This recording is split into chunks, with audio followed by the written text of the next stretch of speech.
ఇక చూడు రే కల్వకుంట్ల రావులకు తలకాయ పని చేస్తుందా పని చేస్తలేదో నాకైతే అర్థమవుతలేదు. ఎందుకంటే ఏమొచ్చారంటే మేడిగడ్డ బ్యారేజీ కూలగొట్టిరు.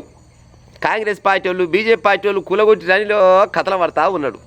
ఇగో చదువు రానోళ్ళు కూడా జై గోగుల్ తల్లి అని గోగుల కోరి లేకపోతే యూట్యూబ్లో కోరి పోయి గన్ను పట్టుకొని టైప్ కూడా చేయకూరి గన్ను పట్టుకొని మేడిగడ్డ బ్యారేజీ ఎప్పుడు కుంగింది అని మీరు అడిగితే అంటే మైనస్ సెకండ్ల సమాధానం వస్తూనే ఉంటుంది.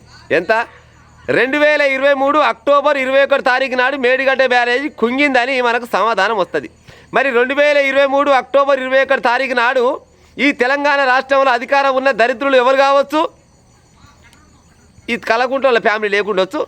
మరి అధికారంలో వీళ్ళు గాలెట కూలగొట్టవచ్చు. మరి అది నోరా తాటిమట్ట ఏం అర్థం కాదు.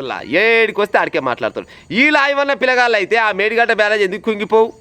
పనివంతుడు పందిరేస్తే కుక్కతో ఒక దాగి ఊసిపోయింది అన్నట్టు వీళ్ళు మేడిగడ్డ బ్యారేజు కాళేశ్వరం కడుతున్నాం ఇంత పెద్ద అంత పొడు కానీ కట్టి అందులో చీకు సిమెంట్ ఏమో తక్కువ వేసి ఉసికేమో ఎక్కువ పోసిరు. అందుకోసమని అది ఊసిపోయింది.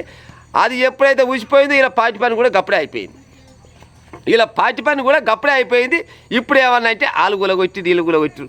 మరి 2023 అక్టోబర్ 21 తారీఖు నాడు కాంగ్రెస్ పార్టీలో అధికారంలో ఉన్నారులా అబద్ధం ఆడినా కానీ అతికినట్టు ఉండాలి. ఈ దిగచెడ్డ మాటలు బొగచెడ్డ మాటలు చెప్పాలంటే ఏక నెంబర్ తారక రాముడు తప్పితే ఇంకోళ్ళు అయితే లేరు నాకు తెలిసి. అయితే ఏడికొస్తే ఆడికే మాట్లాడతారు. ఏడికొస్తే ఆడికి నిజమైద్దా అబద్ధమైతే కనీసం అన్న అవగాహన ఉండాలి కదా. ఎవరు కూలగొట్టిరు? మరి బీజేపీ వాళ్ళు కూలగొట్టిరా కాంగ్రెస్ వాళ్ళు కూలగొట్టిరా? ఒకవేళ కూలగొడితే మరి ఏం పని చేసినా మరి ఎంక్వైరీ చేయించి మరి ఎట్ట కూలగొడతారా మీరు అనుకోవడం లోపల తోలాలి కదా. ఏమరి తెలంగాణ ప్రజలు మొత్తం లేకుండా వచ్చినా ఈ నాయమైన పిల్లగాడి చేత మంచిగా చేసిండని మేడిగడ్డ బ్యారేజీ నీళ్ళు కూలగొట్టిరు ఆలు కూలగొట్టిరు బాంబులు పెట్టిరు గడపారలు పారలు పట్టుకుపోయి తొడాంచిరు. అన్ని దిగసేట మాటలు ఓసేట మాటలు తప్పితే ఒక్కడన్నా సయ్యన మాట ఉన్నదా?